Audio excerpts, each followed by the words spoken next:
Welcome to Gavel Gossip, where justice is served, with a side of sass.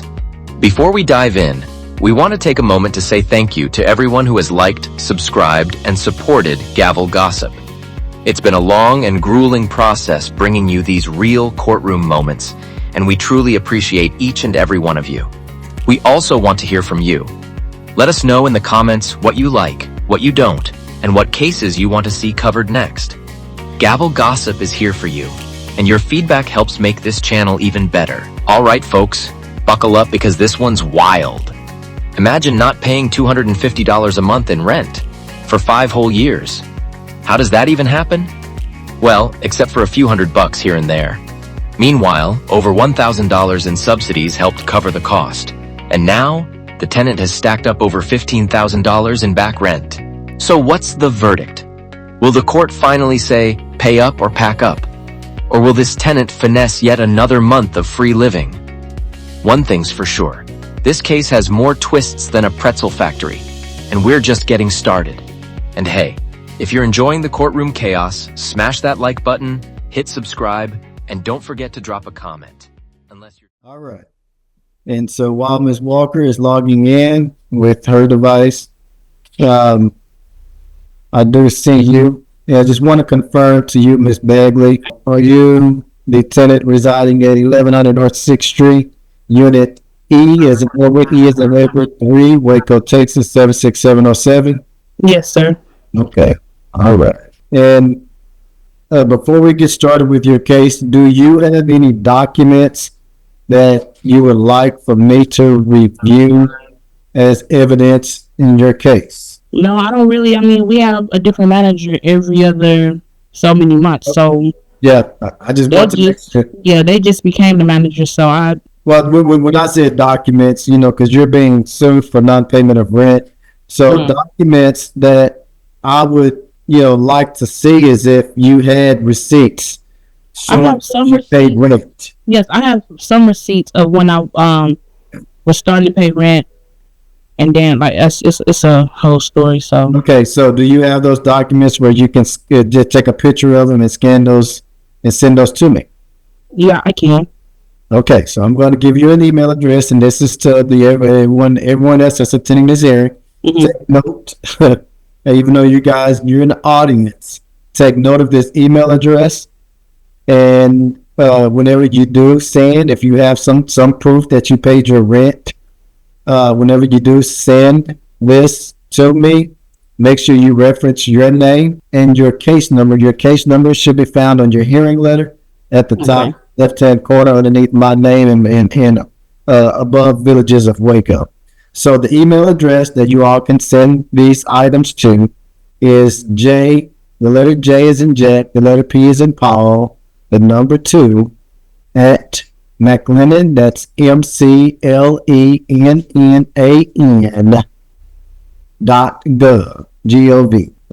All right. So with that being said, Ms. Walker, you still trying to log in with your cell phone? No, sir. I'm already connected to you. I think you're talking to Ms. Baker. I'm sorry, Miss Baker. I apologize, Ms. Walker.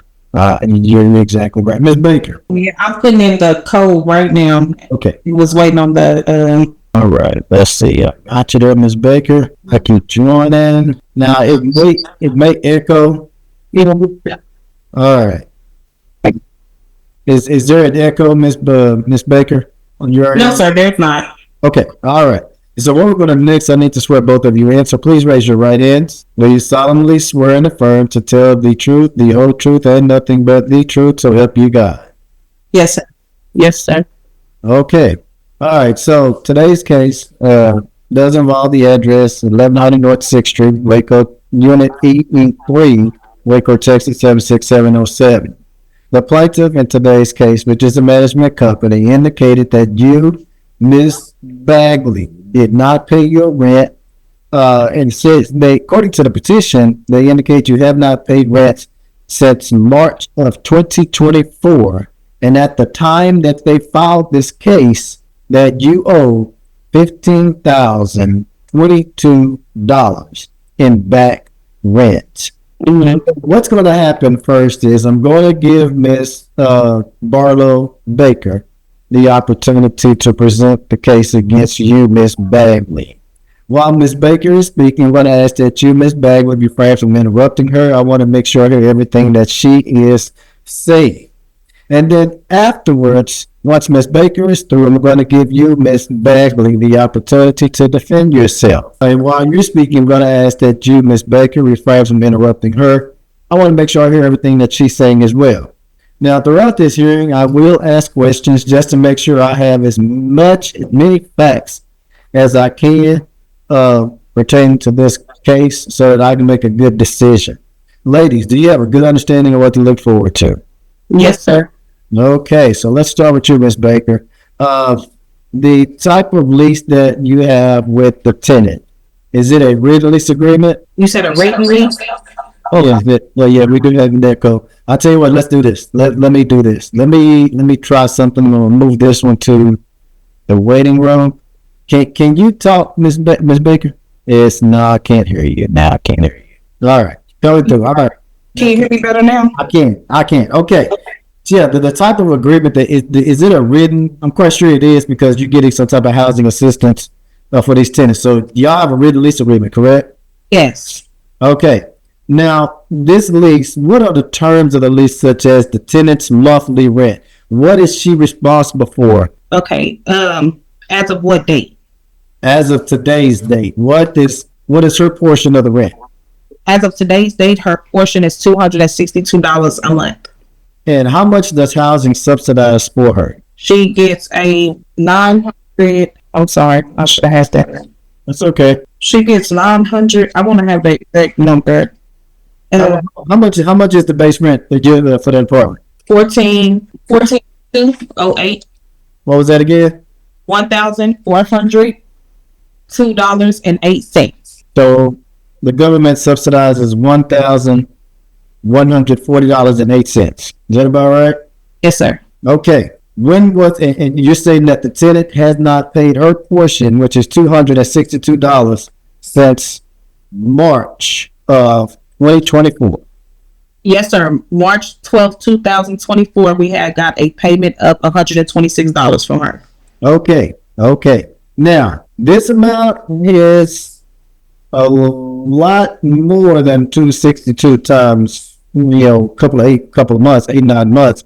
Tell me how we got to $15,022. Okay, so way back in June 1st, 2020, she had not made a payment at all from June 2020 to June 2021, pretty much, and her rent fluctuates because it's housing.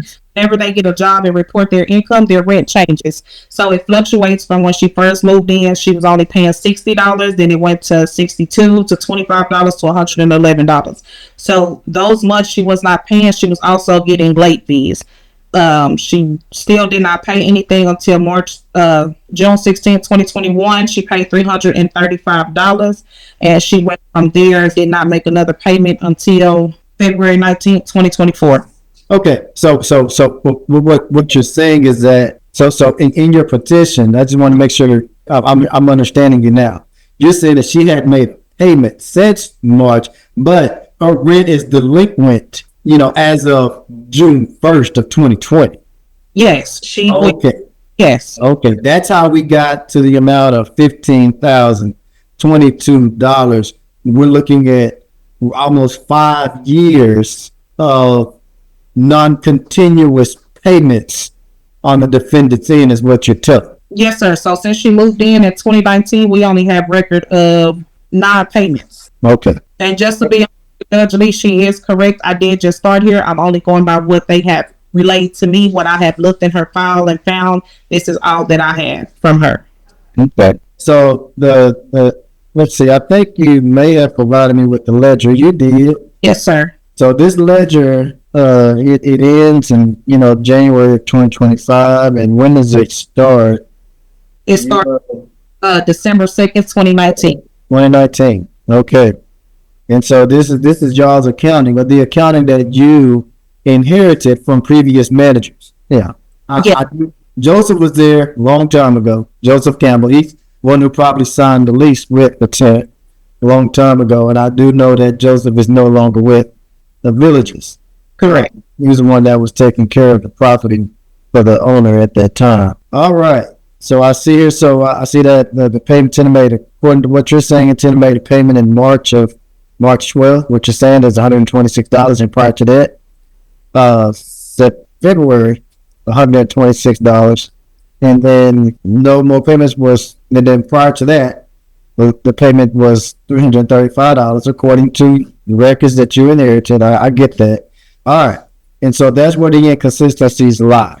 Now, here's a trick question, and you may or may not know the correct answer to this one. How much of this is actually rent and how much is actually late fees that you're asking? No, sir, I did not. I did not do calculate late fees because since Capstone had bought it, we do not do late fees anymore. So the late fees that she incurred before Capstone was, like you said, inherited from previous management. I do know that with her not recertifying in 2022, January 1st, 2022, she did not recertify. So it did put her on market rent because annually you have to recertify. And she missed that appointment. So a lot of that did accumulate during that time because she did go to market rate of $1,160. She had that for at least 4 months until she came in and did her proper paperwork. And then that's when the rent went back down to $63, $29. Okay, I see that. And the late fees that were charged, they were very minute and as it relates to the lease. Again, this is according to what you provided to me. All yes. Right. And so this notice to vacate, how was it delivered to the tenant? I personally, when I got here in January, I personally delivered each notice to everybody.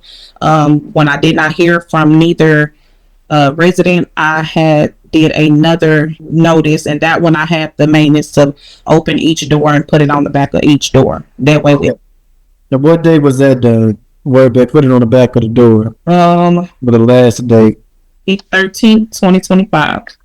What was that?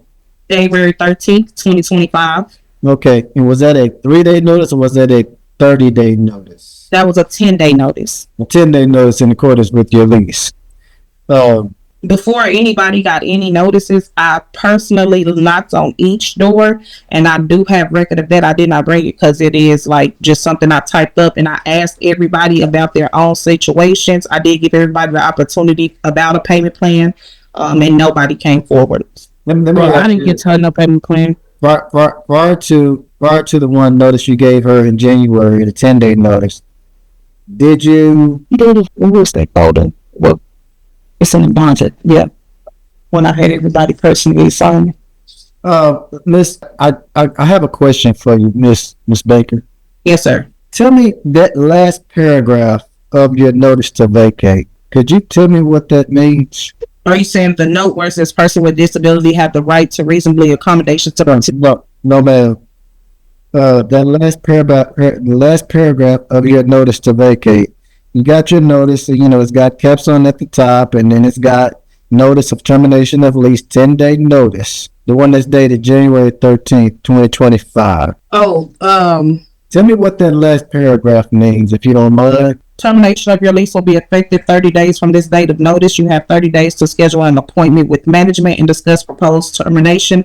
This 30-day period will begin on an earlier date of the notice was hand delivered to your apartment unit or the day after the notice is mailed to you. You are encouraged to schedule an appointment with management and submit. The village at Waco apartment community may decide not to terminate your lease if the facts you present at the meeting so warrant, or if any payment paid in full. And then it continues to the next page. In the event that management proceeds with the eviction proceedings, you have the right to defend the action in court if the purpose for which this notice was issued is a continuing one or carriers over to a subsequent month. No other termination notice will be given to you, and a notice to vacate will be delivered or hand mailed to you. What does that mean, Ms. Baker? What does the notice mean?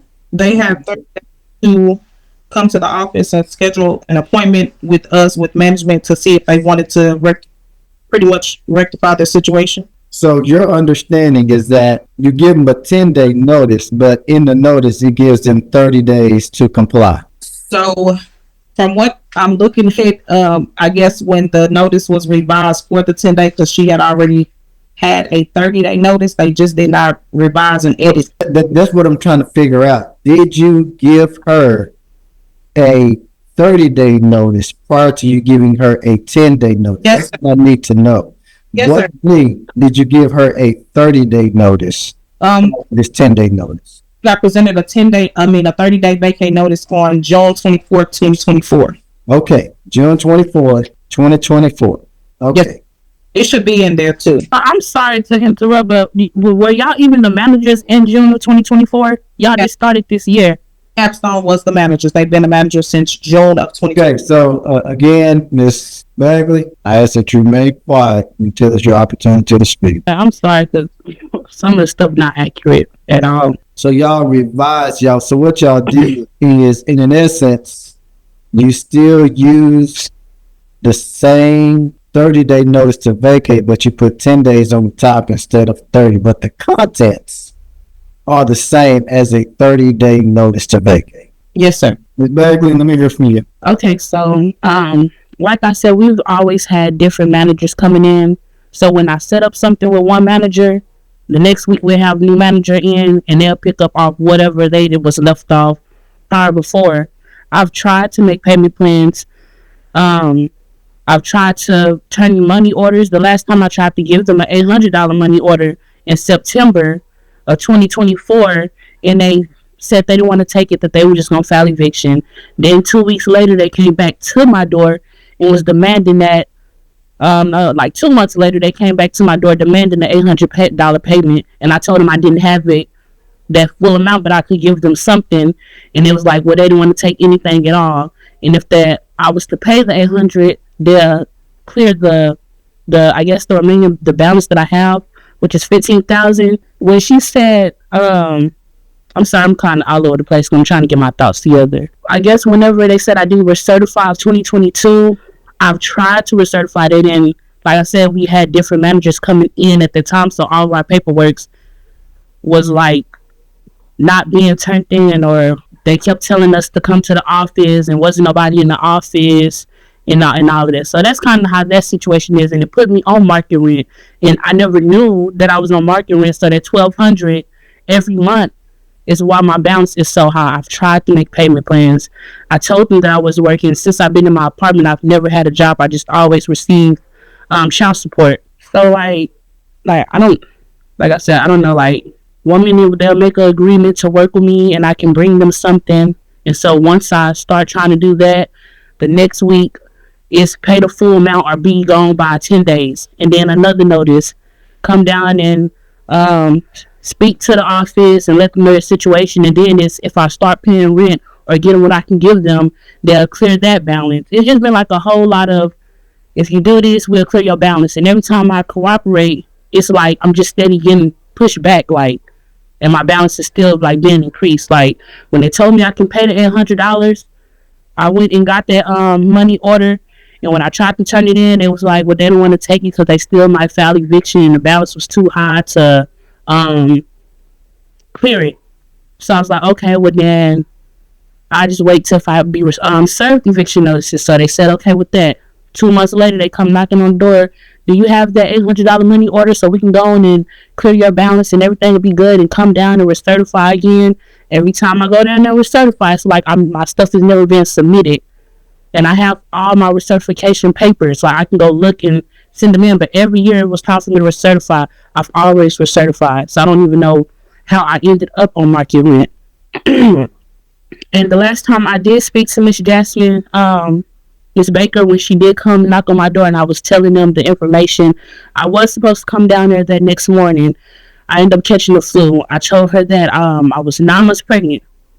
Or eight months turning 9 months, and plus I was on bed rest due to preeclampsia, so it really wasn't much I couldn't do. So when I got the notice, I called her and I asked her, so are y'all just planning on filing eviction, or can I like get ready to come in and like start something? She was like, well, I gave you the opportunity. You were I forgot what word she used. I wasn't being serious enough, and I told her that I was sick, and she was like, well, I told you that a week ago, but I was sick. I just had my baby yesterday. I've been in the hospital. I sent in a notice to try to get my court date pushed back because I had to be induced on the night. and so I'm just not making a home and getting everything back situated. But it's the whole management thing. Like every time I try to set something up and start paying rent and get back on track, we have a new manager every other month. Since I've been here, we didn't have like about 10 managers, and they always pick off what they last seen up in the system. You know, Every time I've tried to, Miss Bagley, no, Yeah. no disrespect, but yes sir. as a young man, I stayed in the villages. I have at the most 9 cases in front of me. And the way the village is set up, you could have, let me see, last time I checked, in one building, you could have 8 tenants. So I don't, the problem is I can't link it out to because y'all are the only ones being evicted. Okay, like I said, I know I'm not just saying like I know I probably do have an outstanding balance, but 15,000, no. That's what I'm saying. Now I know it's been a couple of months that I haven't paid rent, but how they trying to make it seem like no. And then back in June, when I made that $300 payment plan, some stuff that, like I said, it's a lot of stuff that happened prior to us having different managers. Like the situation had happened between me and another tenant over here. I think It's a whole lot. Can I say? hold on. I'm just going to ask a question to Miss Baker. Okay. In all of your cases, did you do the same thing with the rest of your notices to vacate?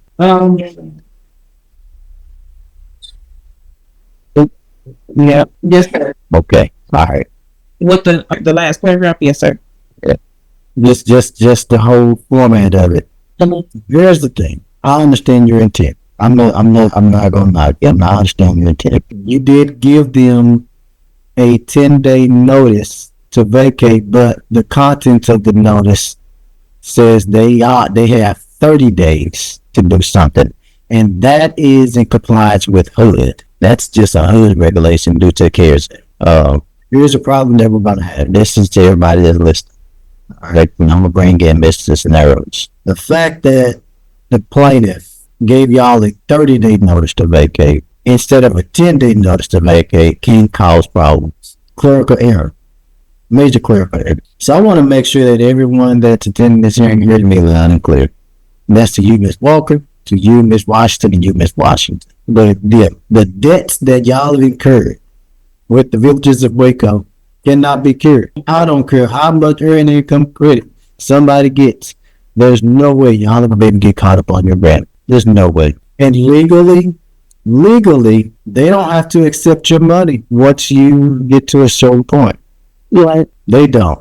They don't have to really, certain HUD requirements say that they have to give you, they may have to work with you, set up a payment plan, things like that. But even if they were to set up a payment plan, those payment plans have to be taken care of within a year. How you gonna pay $1,000 a month on top of your rent? That's how most of them go. And so, in the cases that I have right now, I'm gonna tell y'all right now, y'all gonna have to move. Ms. Walker, Ms. Bagley, Ms. Washington, y'all are gonna have to move. Okay, if y'all move before she files another case, you won't have to worry about this judgment against you. Will you still owe the villagers of Waco? Yeah, but if you move out in accordance with your lease, you won't have a judgment against you. But if you decide to stay there, it's going to be hard for you to find somewhere to move until you pay the judgment off.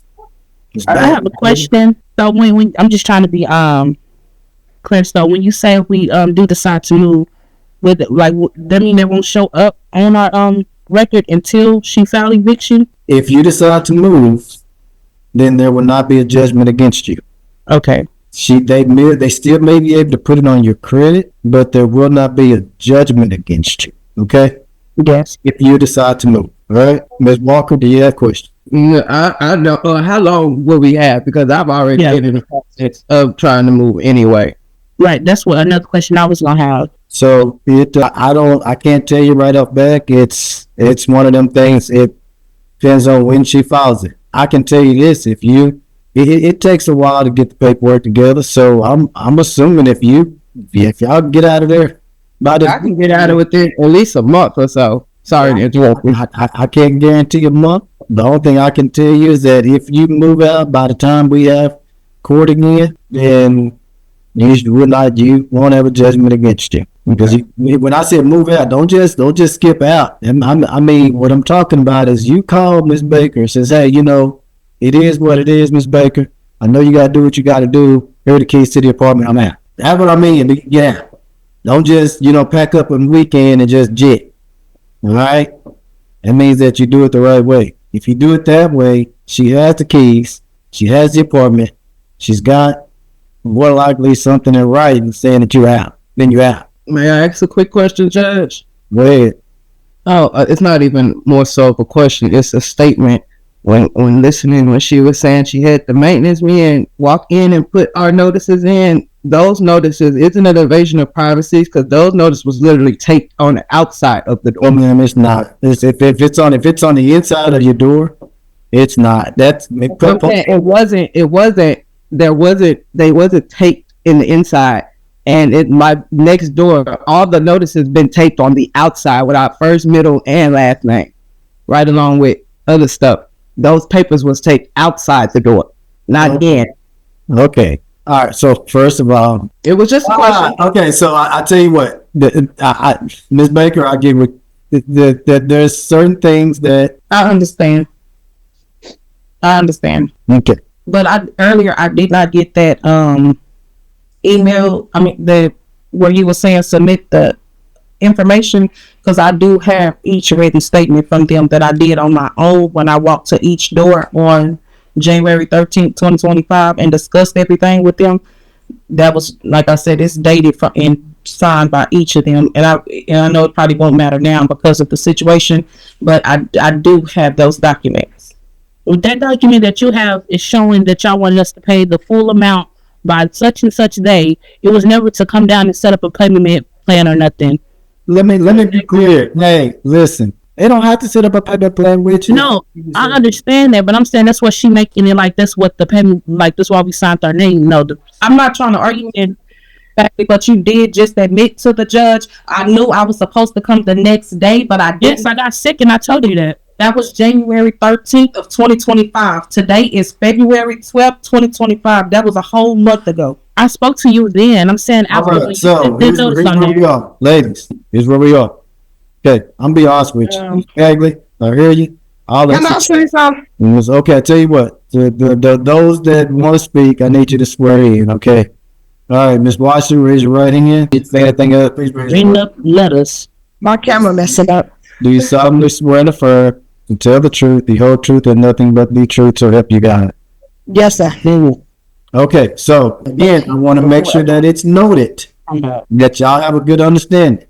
I'm gonna give y'all 2 minutes to talk, but you don't have proof that you paid your rent for those months that they alleging that you owe. You may want to move out. Now go ahead, Miss Walker. You mean Washington? Miss, I got Walker in Washington. So who wants to talk? I'll go first. Go ahead. Okay, so she said that instead of giving us 30 days, because I told her, can we do it the 30-day way? She said if they do it the 30-day way, it's going to be on our record. So she said we had to move out in 3 days. Like I told her, I got a Down syndrome son that's here at home sick. I haven't been here for about 2 or 3 years due to my Down syndrome. Had open heart surgery. He had a whole lot of surgeries. But they put abandonment on my name for what? I was still living here. My stuff was still here. It's just I was at the hospital with my son at the time. And she talking about, well, I got a sick son too. Now, baby, you don't understand what I've been through. So you can't sit up there and say you got a sick son. Okay. So I heard you, Miss Washington. First of all, I hate that, your son has been diagnosed with that, and situations do happen. One thing I do want to encourage you to, no matter what happens, with this right here, it's going to be hard to, get back in good standings. But with your son, but they didn't fix none in my apartment, so why should I be able to pay when I told them my hot water is not working and it's leaking? Lord, my apartment flooded. They never came out and did nothing. So why should I be able to pay them a high rent when y'all can't even come here and fix my freaking apartment? So that's why I'm telling you. That's why. Listen. It's that bad over there. Move. Yes. Yes. Definitely. Move. Yes. Yeah. And they put $20,000 on my saying that I owe $20,000 and some odd dollars. And this my son get sick over here anytime, and they still ain't did nothing about it. Listen. This is what they think. Okay, so first of all, sir, you're not even sworn in, so you can't talk right now. No disrespect. No, Okay. So here's the thing, you know, and I'm gonna make sure that we end it on the right way. All right, listen. I know y'all got some. I hear your concerns. I hear your complaints. But the only thing I'm telling you is, if y'all don't want this judgment, because the thing is, regardless of the situation, I empathize with you with regards to your son. I get it, and that was your priority. I get it. One thing that I cannot do is allow tenants, regardless of the circumstances, not to pay rent during different times. I get it. Now, with regards to things that's going on with the apartment, if y'all think that, and I'm be honest with you, if y'all feel like y'all have a legitimate case and y'all want to fight this and think that it's not going to be on your record, stay. I'm just going to be honest with you. Go talk to an attorney and you stay.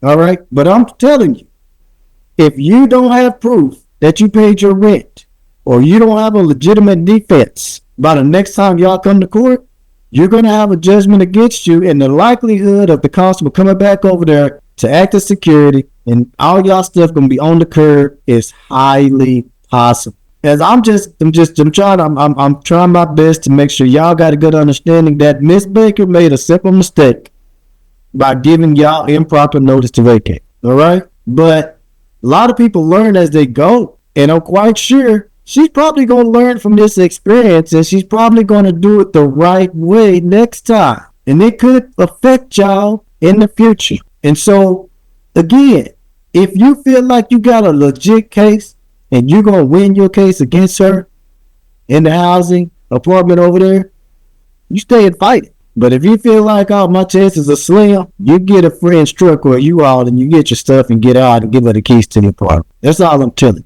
you. That's how this thing's going to end. It's going to end one way or the other. Either you win or they win. If you win, you stay. That means you provided proof that you paid your rent during these times, or you provided some other legitimate reason why you shouldn't have paid your rent and have proof, and you got an attorney that's going to help you, or you move out, or she wins, and then that's where the embarrassment comes. Judge Lee, is it possible that we can, do I need to like print that off also, like the abandonment, like, like when you're out of an apartment for so long that's considered abandonment? That you get with your legal counsel, because abandonment is something totally different from eviction. No, how was that abandonment when I was at the hospital? You can't put no abandonment on my name. That's real dumb and stupid.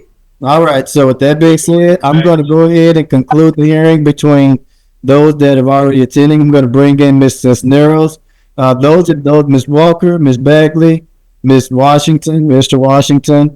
Judge Lee, I have a question. All right. Put an abandonment on my name. Judge Lee, I was at the hospital. Why you gonna put abandonment on my name? Okay, go ahead, real quick, Ms. Bagley. It was for Miss Jackson. I was gonna see if I can ask a question, or I can't speak to them. I tell you what, I'm gonna put you back in the waiting room, and I'll give y'all, if she wants to speak with you privately, I'll give y'all the opportunity to. If she does, I want to speak with you privately, then you would have the office and talk to her. Okay. Okay, I just go to the office then. It's just a little simple question. Okay. Am I okay to exit out? Yes, my baby, he's finna start crying. Yes, ma'am. You go ahead. Okay, thank you.